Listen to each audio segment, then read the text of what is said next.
Good evening. If you would, open your workbooks to chapter 4. It'd be page 73 in your workbook. Starting in 1 Peter chapter 4. We're picking back up again with the sufferings of Christ, and it's continued, and it's just it's continued out even into the 4th chapter, and it's a kind of mold itself in from Christ's suffering into ours, and there's kind of a paradox or whatever comparison there, in that we should be as he was.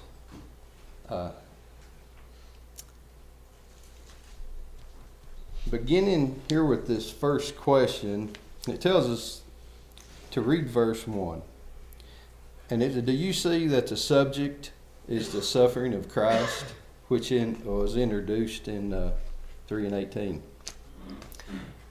3rd chapter in verse 18, it talks about it. Yep. Is it the subject? Okay. Well, the idea is in verse 1, you see the first verse where it says, therefore.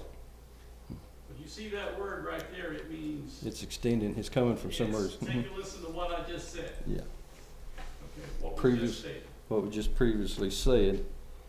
Now this is talking about Christ's suffering and will for a bit, but it's gonna kind of fade in and transform a little bit, just a little bit here in detail about what our suffering should be like.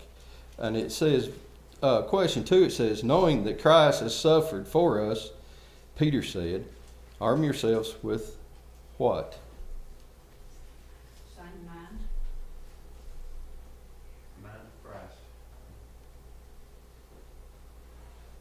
And that mind was what?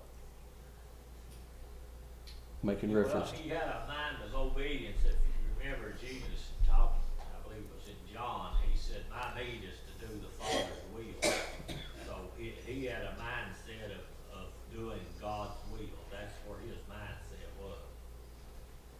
So we as followers of him, we're to arm ourselves with that same mindset, and that is a mindset of doing the will of God. Even to the point if it means suffering and death. Right. Because that's what Christ indeed did. He was willing to go to that. He did go to that point.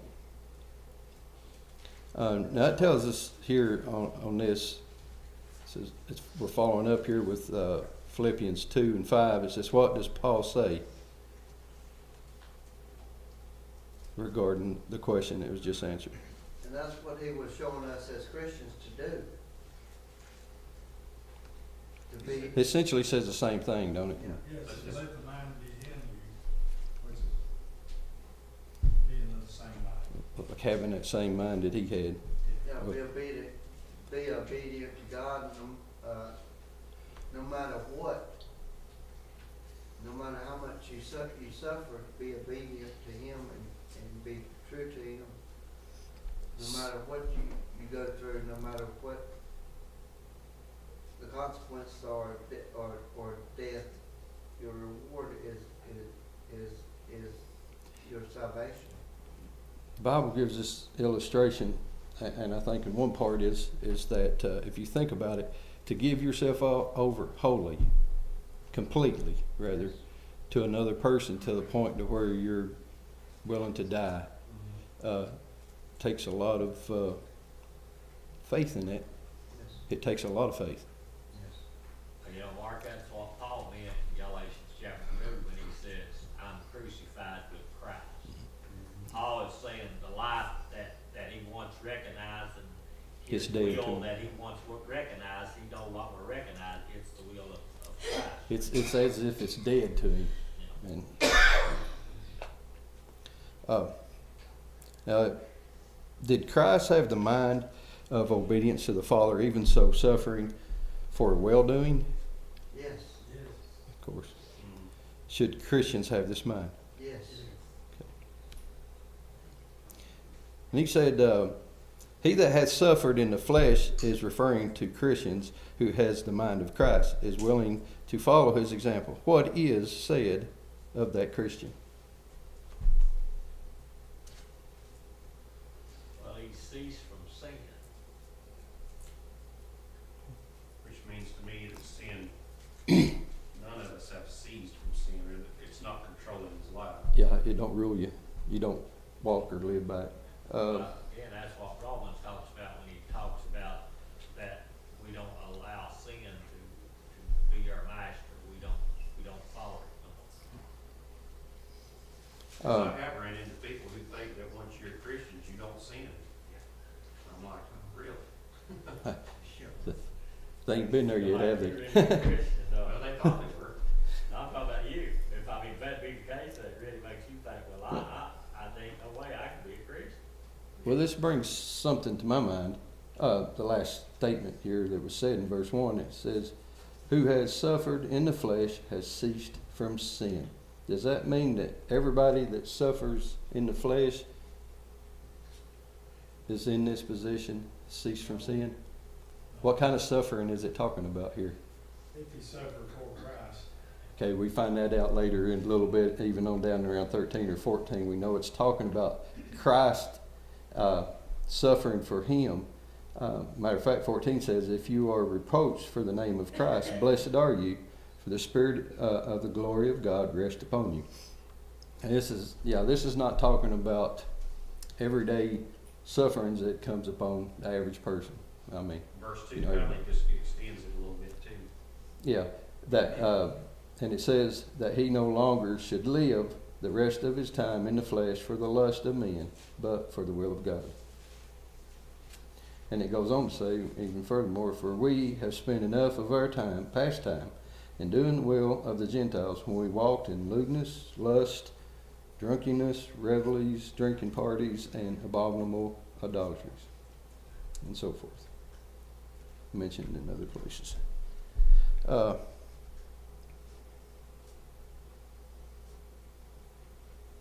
Does anybody have anything else regards to the suffering that they might want to add to the thought while we're here? If not, we'll pick up with 4, and it says, the rest of the sentence 2 tells how the person who has ceased from sin should live. Tell what he should no longer do. Living less than men. Okay, and what should he do? In the will of God. Which would be an example. Yes. Everybody got a good grip on that? No. No. How come? Well, I think it's a lot to do with what we not long ago were discussing about a person's conversation, their manner of life, their walk, their way of life. Yeah, that can I'd refer back to You can the first, stumble, the stub your toe first real part bad. of folks. I'm sorry. No, because the flesh. I'm sorry. I missed something there. Well, Roger said, do we have a good grip on that? And he says, why not? I would say I'd have to refer it back to the first answer in chapter, or in verse, or question 4. Is it's the flesh. Yeah. The flesh, the spirit is willing, but the flesh is weak. Right. You know, and that don't just, is not just saying that to certain individuals. It's for everybody. The flesh is flesh, and it is weak. Well, we have to take in consideration the apostles. They were so that the Word of God was put in their hand. And we know the mistakes they made, which is for our learning, that tells us that we're not going to be perfect, and neither can we be perfect, but we have to strive. Do we not have to strive toward that goal?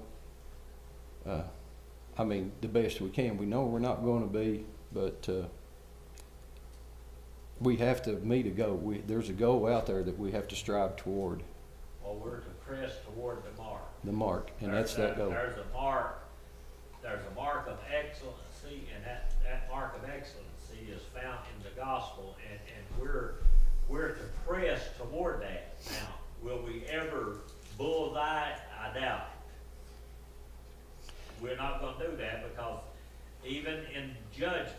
God's grace is gonna have to be there even for the best of, individuals to be saved.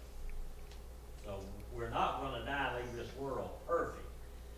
What we gotta do is die and leave this world striving. Right. The only thing we can do is do the best we can by the grace of God.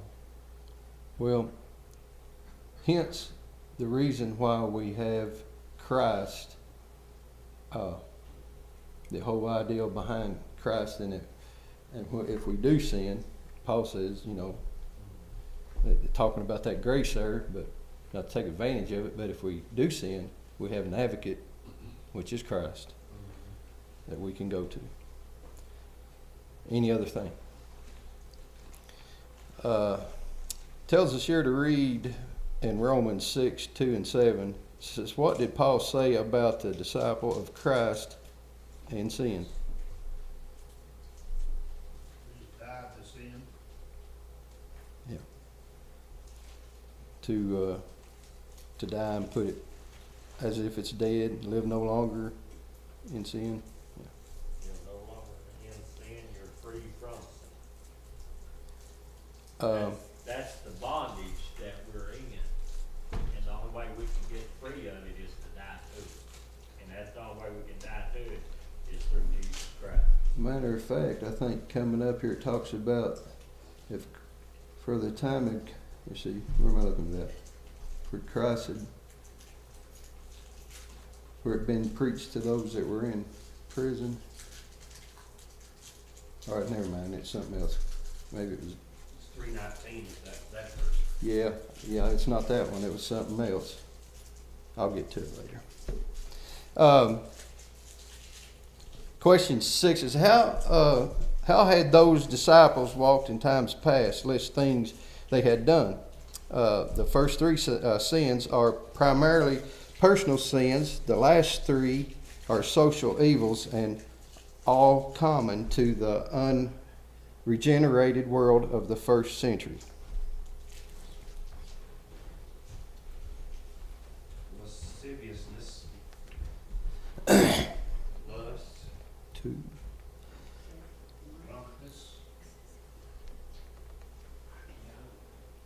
Rivalry. Got one more I haven't heard. Banquetings. Okay, is that the drinking parties? Yeah. And that, okay, then, okay.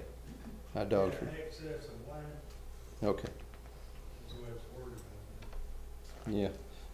I can tell by some of the answers that's coming out, somebody's using King James versions. Yeah. It goes on to say, does this sound as though they had lived after the flesh? Absolutely. Completely sounds like, don't it? Sounds like today's times, basically. Yeah. Not much has changed. Well, you know, if you have all these characteristics in your life, if you're doing these things, there's not a whole lot left to indulge yourself in. There is, but that covers basically, there's a big field right there. That covers pretty much just about anything a person can. I guess about the only sin that would be left out there would be homosexuality. Probably the drunkenness and lewdness you could apply it probably into that. Well, the lewdness, it probably would be. Now, according to this, there's 3 of them that are of the personal nature. Then the others are more of a social, which they are. Banqueting and drinking would be a social measure. Drinking, you always drinking with somebody or something. Drinking parties, let's see, idolatries. Let's see, which ones would that be? Drunkenness, drinking parties, and what else? Revelries. Revel. Does anybody ever look up, see what the exact definition was revelries were? It says riotous parties. Nice parties. Wow. Or if you ever It's watch drunk and Cops, me. It's drunk and wild, then. You know, That's what it if you is. ever watch Cops, you really get the true meaning of that. Oh, They're yeah. often called out to, these, What's lasciviousness? I forgot. it's just unbridled lust, just Okay. anything counts. Mark, what does does that W-109 mean, in parentheses there, start of that question? I'm thinking that's Webster's, that's in Webster's, that's a Yeah. No, definition of, not Webster's, but, no, it ain't. no. In What the is front of the book, there's a reference to symbols. Oh, And W means. Well, I've been thinking that's what that was this whole time, without even going and looking at it. Well, it's woods, and that's just a commentator or an idea from what this guy has said about it. Also, that is standing for the commentator Woods? Right. Okay. I'll have to remember. I sure thought that was, in regards to a, It's on the page of the table of content. well, I've noticed it for some time. It's just about in every chapter we do here, but. That's free, I won't charge you for it. Well, I appreciate, well, you give it out before you lay any terms down or anything, so. He seems to use that Woods guy a lot. that's Guy Wood. I didn't sign any contracts, that was given freely. I appreciate that. I've been wondering, but I assumed that yeah. All right, next page, just jump over to 74 and question 7. We didn't finish the last of 6. We didn't, church, okay. Are there some in the church who live like this? Like that? Not in the church, they maybe. Maybe in the building. I put yes and a big old question mark there because, yeah. Question mark. Seeing who does add to the church, I mean, what designates whether we're in the church or not? Well, it's the Lord Yeah. who adds us to the church, and the only way we can be added there is by Him, and the only way that we can be taken out is through our sin. Yeah. Well, you know, it talks about the one to come to the marriage feast that was sitting was there without a white robe on, which that's relationship wasn't there. Nobody else could see it, but the Lord did. You know, He saw that. He says first thing He'll do is take out the kingdom of all and sin and do evil. So, you know, we don't know who all that consists of, but we know He does. There's also another parable, I think it is, the farmer that sowed the tares, and the tares grew up in the wheat, and the workers asked the Lord who come, you know, somebody snuck in and planted these tares, do you want us to go and tear them out? And he's like, no, leave them alone, I'll take care of it. And when that's in reference to that same situation, he'll take care of that when it comes. Nothing else to be said, we'll then start back on page 74. Question says, what do those of the world think about Christians who once walked with them, but who now refuse to do those things? I think it's strange and they speak evil and What do you think? What do you think promotes them to think that? When we're baptized, we're to put off the old man, and that's our lifestyle we had before us. And, there's friends and stuff we used to do things with that we shouldn't have been doing, and when we stop doing those things, They're like, why? we're strange. Yeah, why are you doing this? Yeah. What's wrong with what we were doing? Well, just that statement tells you a lot about what your friends was like. Apparently, no knowledge at all of the Bible. If they think it to be strange, I guess it all depends what point, how you look at it. But Well, you know, some of the friends that you may have had be another denomination to where that they think what they're doing is okay, and they don't understand. that would why seem you strange. no longer want anything to do with Yeah, it what would, they're doing. it would seem strange to them. Right. I've actually, some years ago when I was working, some of the guys that I was with, because of a couple of the employees there, because of the way they acted, they actually would say that every once in a while. They say, you guys are strange.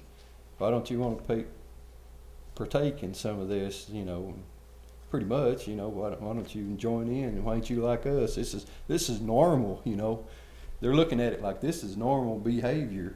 We're Why don't you guys- peculiar people. Yeah. But yeah, when you're in the world, that's going to be a common thing, I imagine, to have that asked you or be treated in that way anyway. Nothing strange really about it. Well, the church has got, not the church, but churches have gotten more worldly, so they mix right in, and when you come across kind of different than that, you are strange.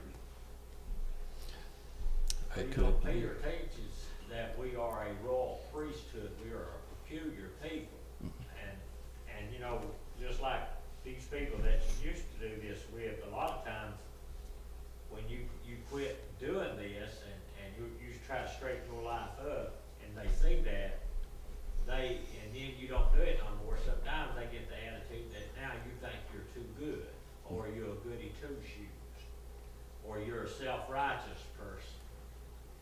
And they just don't fit within what you do anymore. Oh yeah, I've myself heard that. Definitely, I've heard that before.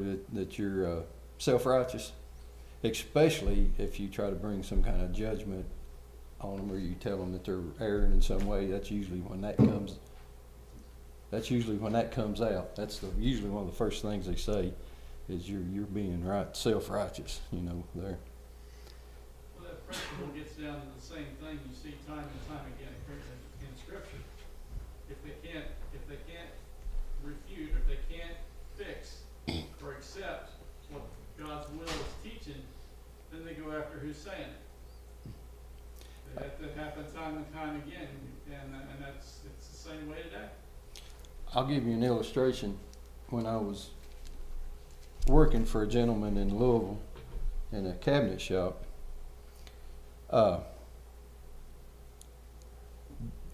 in many places, you know how they like to prank and go on and do stuff, and sometimes it would get to the point to where kind of rough. And I actually had a couple of them come to me and say, "Why are you so gullible? Why are you letting what they were saying?" They couldn't understand why I was letting it go. Just let it go and let it go. But they thought that'd be strange at the time. At that time, you know, I would let a lot of stuff go, you know, and they actually thought that was strange, because they all wanted me to do something about it, and they thought it was strange that I didn't. So, you know, them thinking you strange can come in more ways than one. There's a note here, and it says the words "run not with them into the same excess of right" are significant and impressive. Run denotes more than mere association. It indicates eagerness of participation and fellowship in the vices mentioned. Excess is from a term which means literally an overflowing, and at classical Greek referred to gutters suddenly swollen from rains which poured their contents into a common sewer.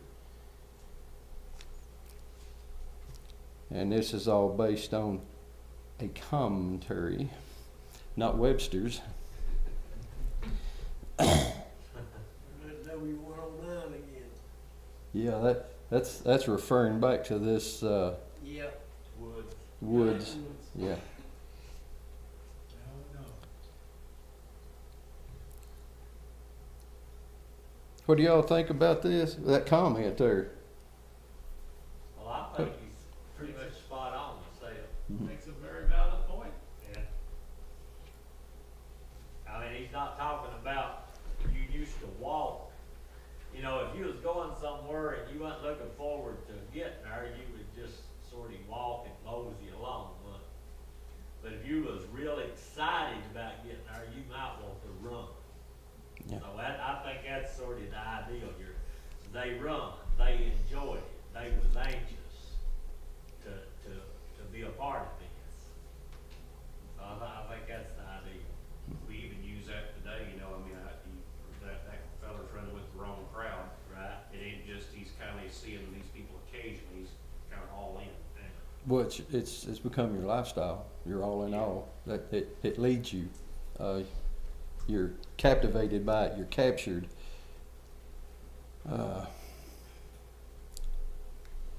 Question 8. To whom shall all such persons give an account?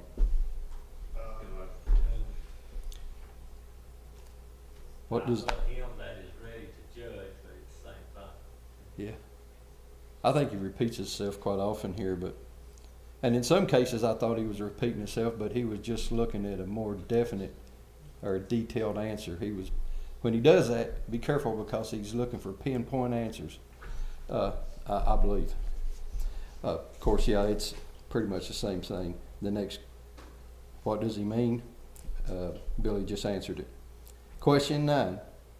To whom was the gospel preached? Those who were dead. No, living and dead. Verse 6. In this case, I think just says the dead. In this, it does say the living. No, Yeah, living and dead. but living according to. Where's it say No. living at? For this, verse 6, for this reason the gospel was preached also to those who are dead, that they might be judged according to men in the flesh, but live according to God. Yeah, little, it left the living out on that one. But it says also, Yeah. so that must mean it was preached to somebody first. It was preached to the living first and then to the dead. Right, well, it says that in, Well, there couldn't have been living yet because they had to become Christians before they were Uh, living. well, it's talking, It's to the ones they obey God to Dead an there extent. is referred, is being referred to those in sin. Yeah. It's not dead, literally dead. Think about it like, maybe like on this level. Who was, Jesus was promised to the Jews, it was to the Jews first. So they could have been the living ones because they were expecting it and it was preached to them first. They had the first opportunity to have it. But when they rejected Christ, then he comes to those, I think, in Ephesians chapter 2, it points out that they were dead in sins and trespasses. So when the Jews rejected, which was actually would be considered like the living at that time, because they were supposed to have been the ones expecting the Messiah.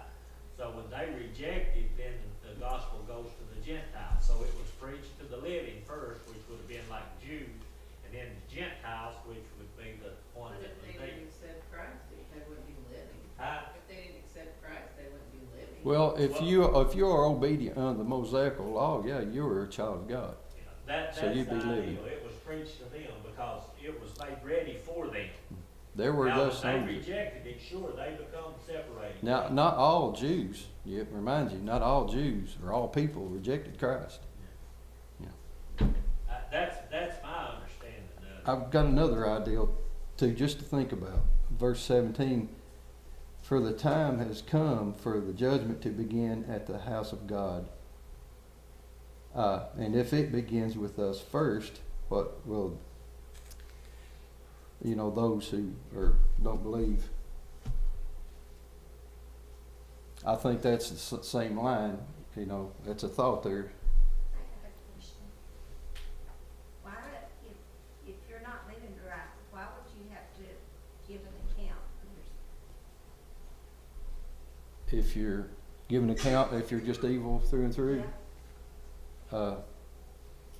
Well, the Bible does talk about Every those that are lost are out there. It also says that every man will give an account, whether good or bad. You know, So whether it's good or bad, every man is going to give an account, or if it's all bad or all good, if it's half and half, or There's an important concept.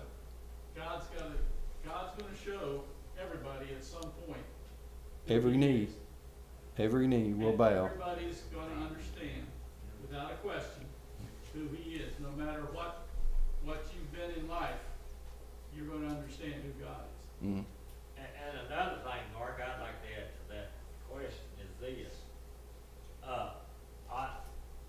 The law catches somebody in the very act of just right out blatantly murder.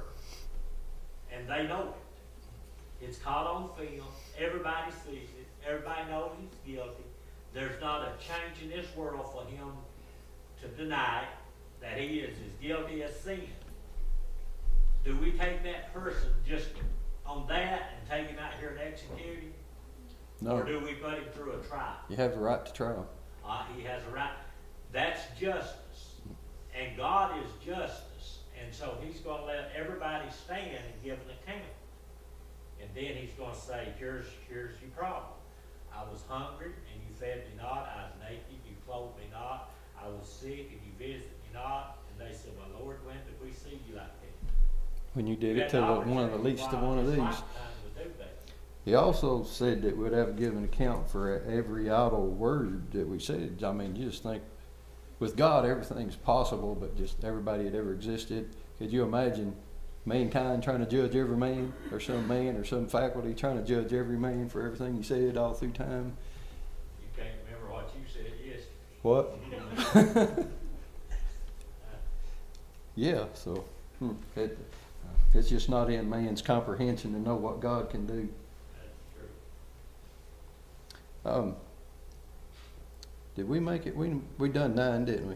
Or at least Well, Mark, we didn't, I don't think we got the last part of 8 too, and he says, what does this mean? you answered it, kinda. You know, well, when you look at Acts chapter 17, verse 30, and Hebrews 9:27, Acts says he has appointed a day in which he will judge the world. Mhm. And then Hebrews says that it's appointed unto man once to die, and after that, the judgment. So there is a judgment here that everybody's going to have to face God. But when you get on down here, I think this sort of changes off to another situation that we'll talk about here in a little while. Oh yeah, well we got another judgment that's spoken of in 17.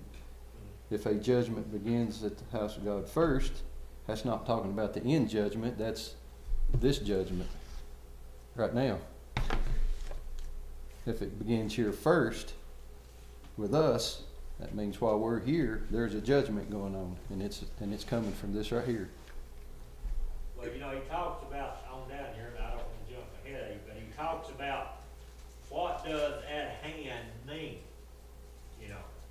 and if all things is coming to an end and at hand, then what does this mean? So, you can get 2 judgments here. Everybody's going to have to give an account before God, just like you and Roger said, that every knee's going to bow. But then Yeah. there's going to be, I think, a different kind of a judgment in this here that's going to relate to different people. And so, Well, it can actually be kind translated. of things. It can be translated a few ways. Near can be close by or at hand. It means, two kinds of judgments. So like, for instance, the world ending, the world being wiped out, and then the judgment of mankind. Or I can say, You know what I'm saying, Billy? I can request something of you and say it's at hand. And what I'm saying is, you're due. It's due. Give up. The judgment of the souls.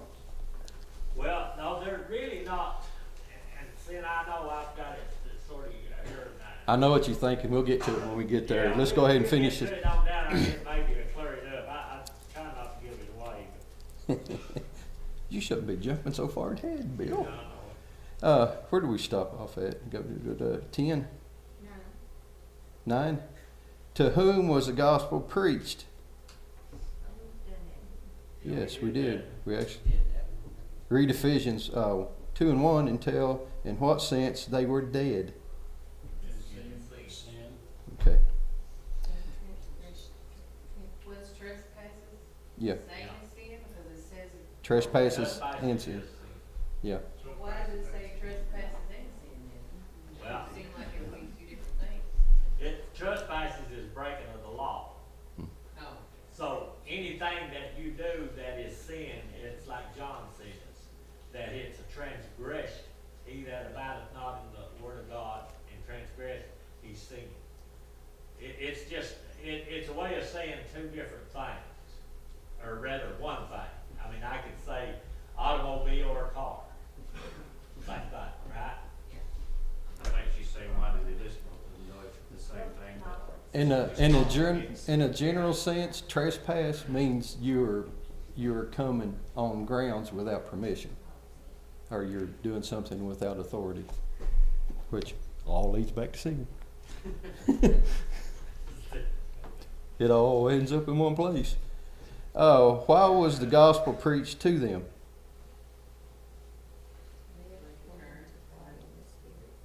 Toward God.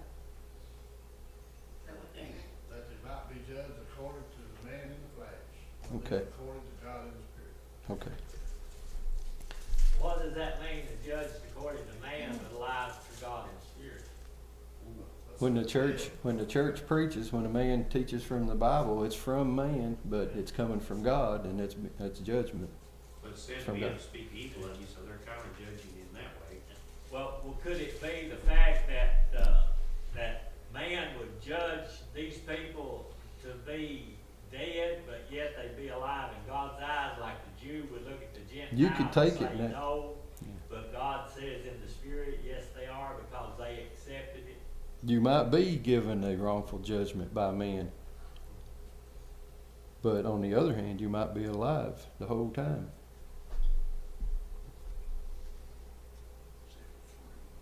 Any questions regarding that? Then should the gospel still be preached to those who are dead in sins? Yes, Always. always. Okay. We're pretty much out of time. I'm going to go ahead and stop there. And we'll start back next time with serving and glorifying the God.